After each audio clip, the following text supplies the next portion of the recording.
Good morning. Welcome to the King Institute for Faith and Culture, a special event for us today as we host our annual Frederick Buechner Lectures. Frederick Buechner, a writer of memoir, of novel, of sermons, who has meant a lot to this institution. He's come here a couple of times before his death 2 years ago. And we hold an event every year in his honor to bring in somebody who, like Buechner, spends a lot of time thinking about how matters of faith affect our lives.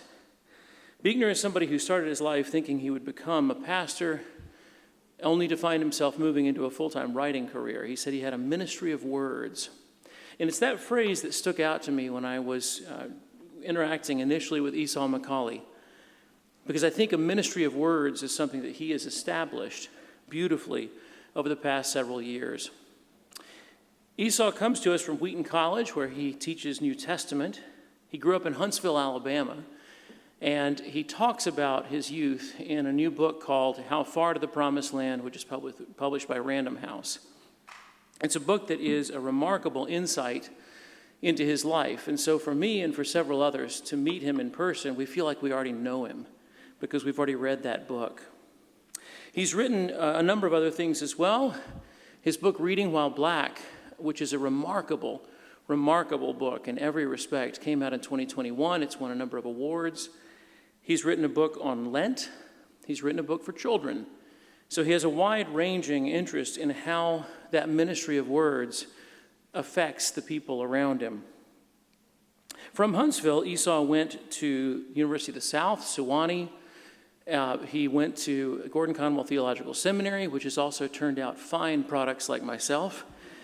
And just going to throw that in. And then he went to the University of St. Andrews, where he did his PhD under the tutelage of N.T. Wright, known to many of you as a writer as well.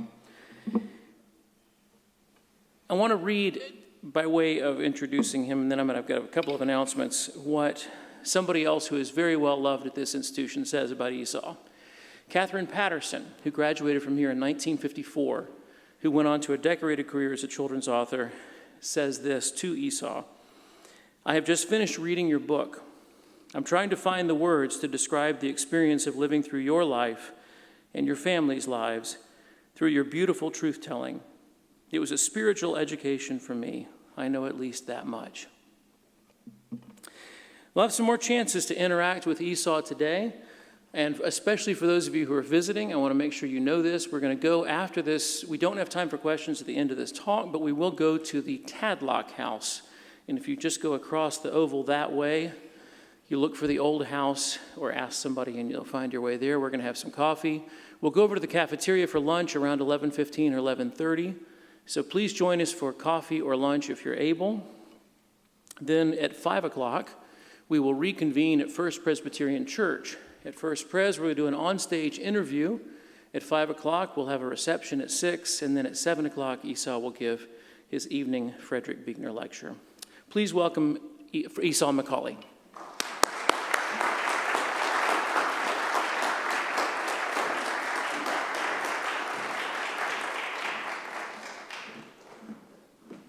I'm pretty sure that Catherine texted that to me. I have no idea how you acquired it.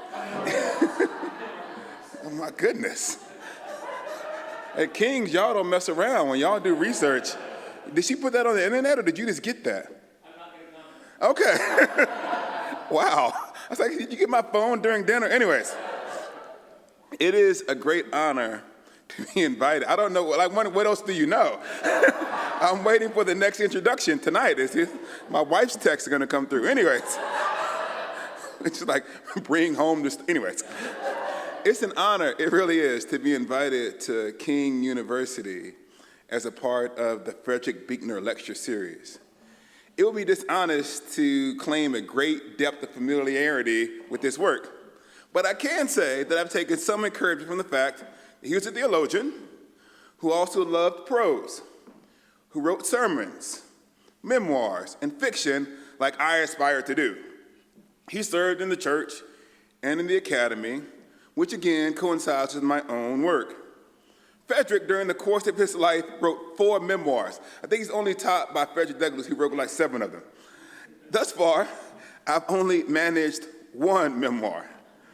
But rather than simply talk about the ways in which Buechner and I are and are not alike, I would like to take a page from his tendency to tell his own story and speak a little bit about my journey as a writer.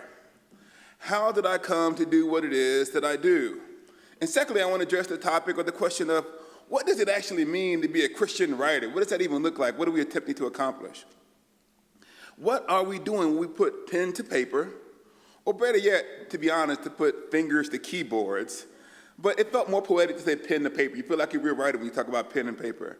Storytelling, I think, is an important part of what we do as writers, or even as speakers, because I'm very leery of myth-making in Christian popular culture, where the current place that a person is in is a result of grit, hard work, and determination. When the speaker comes in from out of town as the hero who has overcome all obstacles on the way to inevitable success, I think that providence, or maybe grace, plays a larger role in our lives than we give credit for. And things that may seem haphazard or random become manifestation of God's guiding care.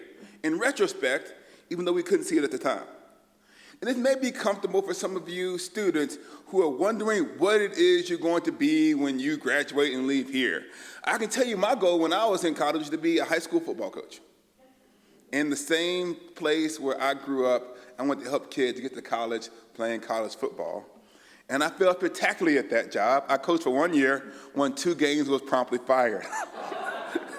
Rightfully so, because we shouldn't have won those 2 games. Anyways. So I cannot say at any point in my life, had you pulled me aside and asked me what I wanted to do, I would say that I wanted to become a writer. It is very disorienting even now to say so. One of the things that happens when you're on the plane is people ask you what you do. And I'm always struck with this decision as to what to say. I could say, I teach Bible at a Christian college, which ends all conversation. If I want to take a nap, I say that. But if I say I write for the New York Times, am I trying to kind of avoid Christ to get some cachet? So the question even now of who I am and what I do is a little bit difficult for me. It feels unearned to say that I'm actually a writer by vocation. Now looking back, I can say that as a kid, I was a reader. I spent a lot of time in my head thinking about books and ideas, thinking about plots and titles of books I might write. But I thought all kids did that, made up stories and wrote them in their heads. When I wasn't thinking about being a football coach, I was also wanted to be a preacher, probably because my football coach is also a preacher, which is a really complicated thing. I don't know if you ever had a football coach who was a preacher, but they don't curse at you, but they make you feel sinful when you miss a tackle. But it wasn't just my coach who was a preacher. My grandfather was a preacher. I had aunts and uncles who were preachers. And in my family, the McCaulleys, we tend towards binaries. We tend to go into the church or we tend to go into the streets. And black pastors in Huntsville and in most of the South were at the heart of helping and serving our people. If you wanted to make a difference in black communities growing up, one of the places where you went to make that difference was the black church. And I thought that my gifts were verbal, that I could speak pretty well, and I didn't think I could do anything else. So I wanted to pastor in a local church and coach football, because that is what you did. I thought I would do the church stuff for God, the football stuff for myself. So I went to seminary, and after seminary, I went into the ministry. I wrote a lot of sermons. At one point, 3 sermons per week. After I got married, I moved to Dartmouth College where my wife was finishing medical school, but I was a youth minister in Massachusetts. So on Sunday morning, I would get up and I would lead a group of college students in worship service, kind of like this. And then I would take a nap, and I would drive 2.5 hours to Massachusetts and lead a youth group service, which seemed like a good idea at the time because I was not from there. Then I realized it snows. And so driving Massachusetts back up to Vermont. Felt like I put, like God take the wheel. Anyways, I did that. And then during the middle of the week, there was a chapel service on Dartmouth College that was run by the university. And since no one came, they hired me to do it. And I was in this big, amazing chapel with 5 to 7 students in it every week. So those three times a week, I would preach. And sometimes I wrote full manuscripts, but oftentimes they were just bullet points of things I wanted to say. But one of the things that I would always do was write out the introduction. I had this idea of a feeling or an emotion that I want to take the reader on. Isn't that what a good beginning is, right? Most of you already decided right now whether or not you like me or not. You're already in or out. You're texting or you're not. Because the introduction was the beginning of a journey. But one of the complaints that I had during my days as a preacher is that my introductions were always too long. And looking back with the clarity that I did not have then, I recognized that these were my first opinion pieces, effectively theological and cultural commentary and not yet exegesis proper. So before I even knew what it meant to be an opinion writer, I actually felt like my opinion piece was being written. People would often ask me, like, how do you write opinion pieces for the New York Times? I said, well, basically, I write all the stuff in the sermon that I would do before I turn to the Jesus pit, and I just stop right there. I was like, email if you want to know what happens next. One of the things that I've at least learned about that, and this is my first reflection, what it might mean for you to find your own vocation, is to ask yourself this question: what do you do for free? What comes out of you when no one is asking for it? This might be your first steps towards finding your vocation. Not what pays the most money, not what your parents told you to do. What is it that deep inside brings you a joy that you can't quite articulate? Now, I probably would have been happy doing this for most of my life. Something like a frustrated writer who made their churches listen to his extended prose. But Christianity, or God, has a way of intervening through circumstances. I got married, and the woman who I fell in love with decided she wanted to be a missionary. And fool that I am, I said, if you want to go to Uganda, I will come with you. And she was a doctor, and she wanted to go and serve and work with AIDS patients in sub-Saharan Africa. And I said, well, I don't think they actually need more pastors in Uganda. I think they got plenty of those. They probably need professors who can help them train to become pastors. So I decided to join a PhD program. And wonder of wonders, I applied and I got into the University of St. Andrews and I studied with N.T. Wright. Can I tell you the story of how that actually happened? Real Providence? Okay, I like to be honest every now and then. So I was just going to apply to the cheapest school. And my advisor said to me, Esau, you should apply to like a really good school, not just a school that'll accept you. He said, where would you go if you can go anywhere? I said, well, I'll go if N.T. Wright will take me. He said, you apply. And I applied to show him that he was wrong, and I got in. So I said to my wife, we're going to Scotland. So when I got into my PhD program at the University of St. Andrews, one of the things that it did is it revealed all the bad habits I had developed as a preacher. Because the sermon outline involves all kinds of leaps in logic that you can just bridge in the delivery. You can kind of have a hazy point, and maybe you can tell a joke and slide on by. When N.T. Wright reads every sentence that you read, you can't mess around. When I found out I was being judged by what I actually wrote, I had to wrestle my ideas down to absolute clarity. One of the things that I learned from that is that two things. One is actually, if the sermon introductions that I used to write were mostly about emotion, the feeling that you wanted to convey, I learned that persuasion is not simply a matter of emotion, but it is also logical argumentation. That we're feeling beings, and we're also thinking beings. So I'm working on a PhD, and I have this moment of crisis. I'm sitting there, and I'm almost done with the project. It's 2016, and I had this realization that no one's going to read my dissertation. And I was a prophet because you didn't invite me for my Galatians commentary. You didn't do that. I said, nobody's going to read this stuff. Nobody cares. And I thought, what about my mom? the one who gave up all of these things to educate me. I want to write something that's relevant for her. If anyone who knows about what was going on in America in 2016, you recognize it felt like the country was on fire. They were about to go through a particularly difficult time. I never forget, I was walking down the middle of one of the 3 roads in St. Andrews. You've never been there probably, because I hadn't been there. But there's 3 roads, and I'm walking down the middle of one of them, and a British guy comes up to me. And he asked me he's from the UK, he doesn't understand. He said, we're watching all this stuff happening on the TV in America. Why is the military in your cities? And I stopped to him and I said, no, you don't understand. And I tried to begin to explain to him weapon culture in America, and I realized that no, I didn't understand. And that was the beginning of the conviction that there had to be a record. There was someone who was willing to say that things that are happening to black and brown people in this country at this moment were fundamentally unjust.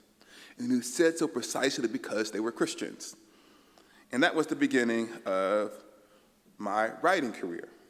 At first, it started off on a little blog that no one had heard of. And from there, Christianity Today reached out to me. Actually, I reached out to Christianity Today, and they turned me down the first time. I went to write an article about Jay-Z and Beyonce, and they weren't ready. Anyways. And eventually, they allowed me to publish something. But that was actually the last time I ever applied for a writing job. The Washington Post reached out to me and was interested in me writing. And I said, sure, I'll write stuff for you all. And I wrote for the Washington Post for a while. I thought that was kind of cool. The New York Times reached out and said, we've seen you in the Washington Post and Christianity Today. And they said, will you write for us? And I said, sure, I'll try it. And the next thing you know, I'm writing for the New York Times. 3 or 4 months after I began my job with the New York Times, Reading While Black came out, which was not designed to be a success. I don't know if you know anything about hermeneutics, but hermeneutics is not a best-selling category. If you want to make big money, no one says write a book on method. But my book comes out, and all of a sudden, people are asking me to come and talk about what it means to be a writer, right? And I had to think about what I had been doing over the last few years. And this may seem like a haphazard series of coincidences. That's the point. I didn't plan any of this. And if we think that we are sufficiently in charge of our lives to plot things out and check them off the box, we misunderstand sometimes the sovereignty of God. If God wants you somewhere, he'll bring you there. But I can, looking back, say a few things about what I realized I was doing after God put me in a place I didn't feel qualified to be. I realized that my writing became my own when I started writing from a place. I recognized I was not a very good British New Testament scholar. I really sucked at being British. I was also not a very good white evangelical scholar. I couldn't actually see the places that I inhabit. It's the only way I can talk about it. I'm not from New England, I'm not from Scotland, but I am from the South. I can tell you the nuances of Southern sweet tea, good fried chicken and bad fried chicken, dry cake and good cake. I can describe it. I know what a house smells like when there's chitlins cooking and you don't want to be inside because it's going to stick to your clothes, right? I could see my neighborhood in full details. I could tell the ins and the outs of the culture. I can judge you by your top 5 hip-hop list. I can know whether or not you know what you're talking about. And if it's anybody who started rapping after 2002, you're just wrong. Right? People also talk a lot about finding your voice. I think it's really important to find your place, to know where you come from. And why not, and this is the thing I thought to myself when I became a writer, why not your place, your stories, and your people? That black narratives, precisely as black narratives, can be universal. I'll say more about that tonight. So I began to write from a place. And then I began to think about what I am actually doing as a writer, writing from the place. And there's a couple of Bible stuff. I got to do some Bible. You would think I don't have a PhD in New Testament. But as a matter of fact, I don't think I quote the New Testament here, but I promise you that I've read it.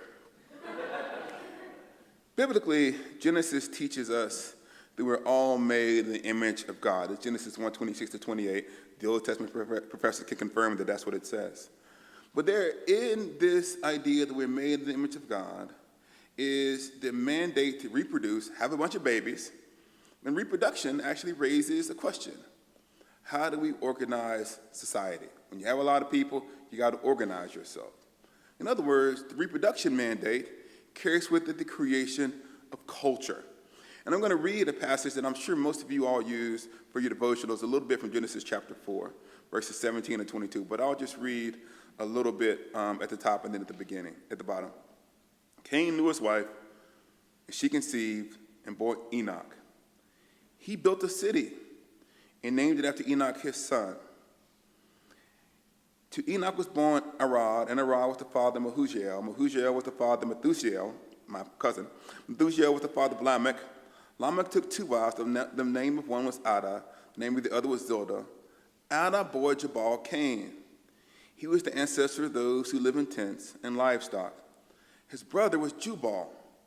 He was the ancestor of all who played the lyre and the pipe. And Zillah bore Judal Cain, who made all kinds of bronze and iron tools. In other words, this section of what seems like random people being born and the people increasing is actually the creation of culture. Reproduction leads to the creation of cities. It leads to the creation of music, the lyre and the pipe, and it leads to the creation of art. So it's societies then, and anyone who knows about Cain is the hero of the gospel story, that he's kind of a knucklehead. But nonetheless, despite the fact that Cain is part of a broken line, he creates cities and music, his offsprings do. And the interesting thing about that is that every society produces culture. And every culture bears marks of the image of God, the beauty possible in human creativity, and evidence of the fall. Those things exist in every culture. Things that you love about your culture, things that you hate about it. So what am I doing as a writer? I am entering into the God-given work of culture creating. This is actually true of any of you who are scientists, who are involved in business or architecture. You don't need any other biblical justification for what you do than to simply say this: God called me to participate in the creation of culture. I want to say something related to that about beauty. How much time do I have left? Can I keep going? I'll keep going. You just pull me off. When I first started writing in public places, I had this real fear that if I didn't present the gospel in the writing, then I was failing as a Christian. I had to slide Jesus into every bit, or maybe the ghost of pastors past would rise up and take away my pen. But then I realized something, and it's this conviction I couldn't quite articulate. It was something that kept going around in my head over and over and over and over and over again. And it was the word beauty. Beauty, beauty, beauty. Kept coming back to me. And I realized that in so much as I was attempting to create something beautiful, I was doing something deeply Christian. And so if you are a Christian who has artistic or even societal aspirations, you are engaged in the work of culture creation. So as a writer, I've attempted to do, through beautiful prose, to influence and positively impact the culture. But here's the thing. It's not just creating culture. Sometimes it involves critiquing culture. Because our cultures aren't just beautiful, they're also broken. For example, I love hip-hop. I love it. I think it's the best genre of music man has ever created. And I think that the black culture in both the South and in the West and in the East, the creative hip-hop culture is a wonder to behold. But there's also elements of hip-hop culture that are deeply misogynistic. And that reality is something that I struggle with, both the beauty and the brokenness. And part of what you're doing as a writer, at least what I was doing as a writer, was not just reveling in the brokenness of the culture, or the beauty of the culture, but also speaking about its brokenness. Here I'm going to quote Flannery O'Connor, that noted hip-hop critic. She says, "The novelist, with Christian concerns, will find in modern life distortions which are repugnant to him. And his problem will be to make these appear as distortions to the audience which is used to seeing them as natural. He may be forced to take ever more violent means to get his vision across to a hostile audience. When you can assume that your audience holds the same beliefs as you do, you can relax a little and use more normal ways of talking to it. When you have to assume that it does not, then you have to make your vision apparent by shock. To the hard of hearing you shout, and to the almost blind you draw large and startling figures. In other words, if you live in a society that is fundamentally broken, the hard part will be to convince the people that that society is actually broken. You ever had a friend who was hurting themselves, and maybe they were stuck in a toxic relationship and you could see it, but they couldn't? And how do you so shape their imagination that they will decide themselves to get free, even if you can't pull the Jesus bit out of it, that God has set you free? You got to convince them by normal wisdom. And so most of the stuff that I do as a writer, when I'm not just articulating the beauty of the culture, I'm also sometimes engaging in cultural critique. But one of the things about places like the New York Times, the Washington Post, or the Atlantic, they don't want to hear the Bible says this is wrong. What do they care? What I have to be able to do is articulate for them, using the things that they accept, the brokenness of culture.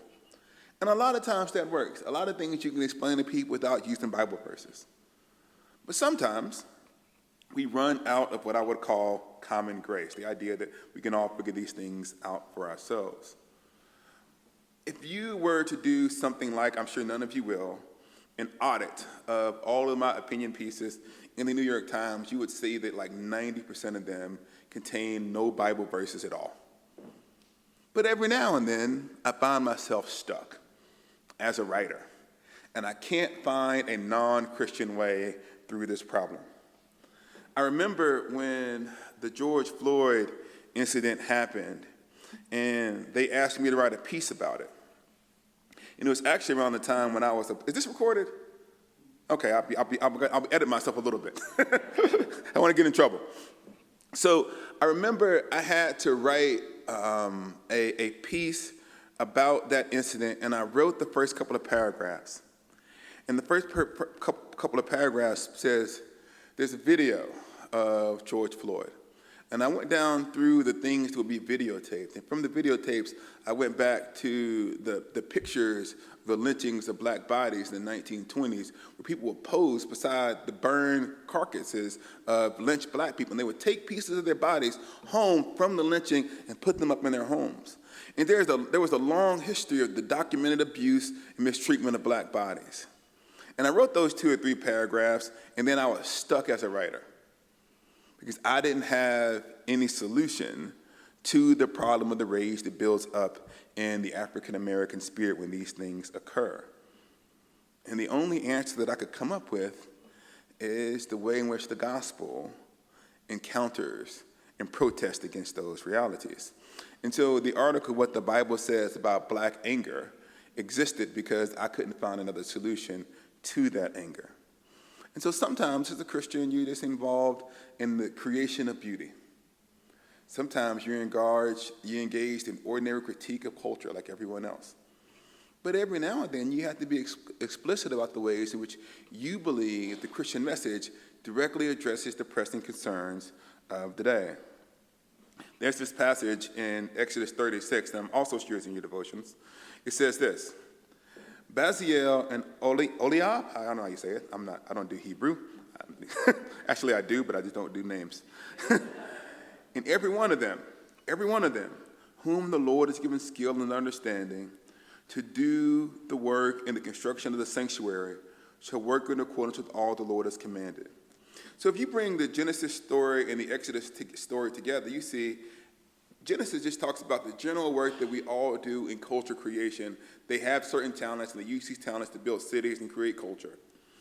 But Exodus talks about how sometimes God gives particular gifts for the service of the sanctuary. In other words, their artistic gifts are used for the construction of the temple architecture. And I take that to mean that sometimes our rhetorical literary gifts have to be used for the good of the church. Now, that requires wisdom. When do I do cultural creation? When do I actually talk about the ways in which the gospel directly impacts it? I want to say a couple more things, then I'll sit down. One of the other things I've discovered about being a writer is the need to have courage. In other words, we cannot downplay the problem that the culture gives us to give God less work to do. In other words, if we say something like, well, racism isn't that bad, then it's less work for God to do to fix the problem of racism. And so we began to cook the books on God's behalf. Oh, things aren't as bad as they seem. We're more united than we might actually imagine. Therefore, let's come together. Say, no. What if we're precisely as divided as we seem? What if things are actually as bad as they appear?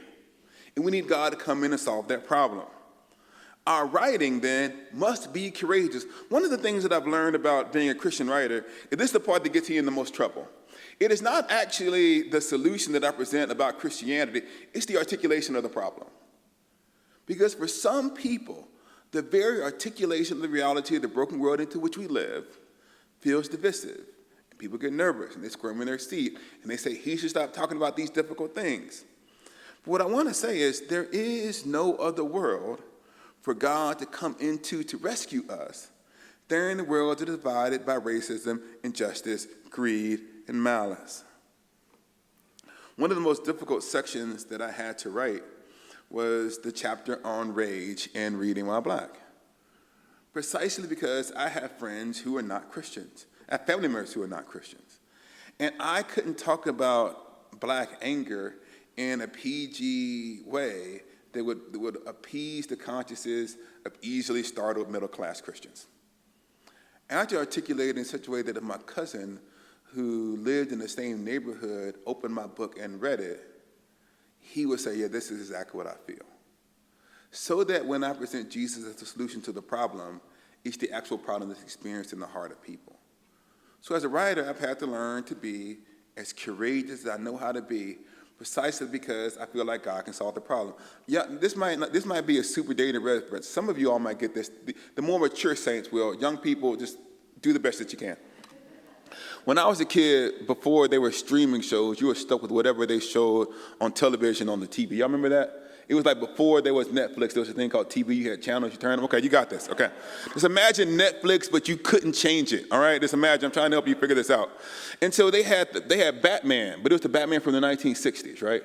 And in the Batman episodes in 1960, Batman was always in this like difficult problem. Like, oh, they got Batman. It's like, and come back next week to see if Batman lives. You know Batman is going to live. But they had you convinced, MacGyver the same way, they had you convinced that this problem was so dire, no way Batman's going to get out. It's like, this is the last episode of Batman. He's going to die, right? And the only reason you watch the show is because they convinced you the danger was real. And the scenario seemed unfixable. And I realized that as a writer, I had to learn how to write myself into that corner, such that the critiques about God that I heard in the culture had to exist in my writing.